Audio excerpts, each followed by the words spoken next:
আসসালামু আলাইকুম দর্শক। মোস্তাফিজুর রহমান ব্রিলিয়ান্ট বোলিং পিএসএলে দুর্দান্ত বোলিং করেছেন দ্বিতীয় ম্যাচটিতেও। মাথা খাটিয়ে কিভাবে বোলিংটা করতে হয় মোস্তাফিজুর রহমানের কাছে শিখতে পারেন তরুণ ক্রিকেটাররা। দ্বিতীয় ম্যাচটিতে মোস্তাফিজুর রহমান 4 ওভারে একটি উইকেট নিয়ে 20টি রান দিয়েছে।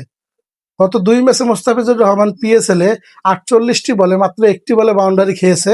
দ্বিতীয় ম্যাচে 4 নম্বর ওভারের প্রথম বলটিতে মাত্র একটি 4 খেয়েছে। 48টা বল করে তিনি একটি বলে বাউন্ডারি খেয়েছে। তাহলে বুঝতে পারছেন মোস্তাফিজুর রহমান কত ব্রিলিয়ান্ট একজন বোলার। মাথা খাটিয়ে কিভাবে বোলিংটা করতে হয়, সিচুয়েশন বুঝে, সেটা মোস্তাফিজুর রহমানের কাছে শেখা উচিত।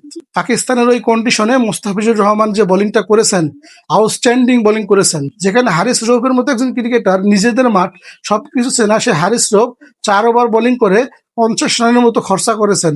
সেখানে লাহোর কালান্ডার্স গতকালকে ম্যাচটিতে হেরে যায়। না হলে লাহোর কালান্ডার্স গতকালকার এই ম্যাচটি বের করে নিয়ে এসেছিল মোস্তাফিজুর রহমান কিংবা শাহিন আফ্রিদি।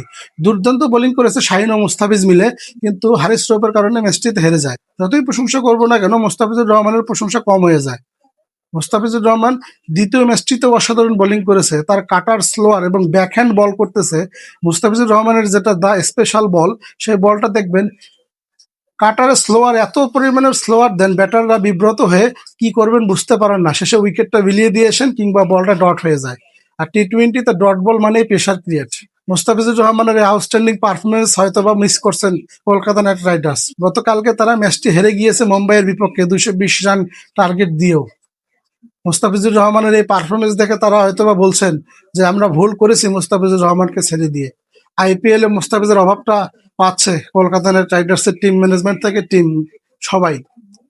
220 রান টার্গেট দেওয়ার পরও যখন ম্যাচ না জেতে, তখন এই দলটা একটু আফসোস করাই স্বাভাবিক। পিএসএল এর 2টি ম্যাচেই আউটস্ট্যান্ডিং পারফরমেন্স দেখিয়ে বিশ্বজুড়ে মোস্তাফিজুর রহমানকে আলোচনার সৃষ্টি হয়েছে। আসলে মোস্তাফিজুর রহমানকে বাদ দেওয়াটা সবচাইতে বড় ভুল করেছে কলকাতা নাইট রাইডার্স। কেননা মোস্তাফিজুর রহমানের এই পারফরমেন্স দেখে তারা ঈর্ষা করতেই পারেন যে কেন আমি মোস্তাফিজুর রহমানকে বাদ দিলাম।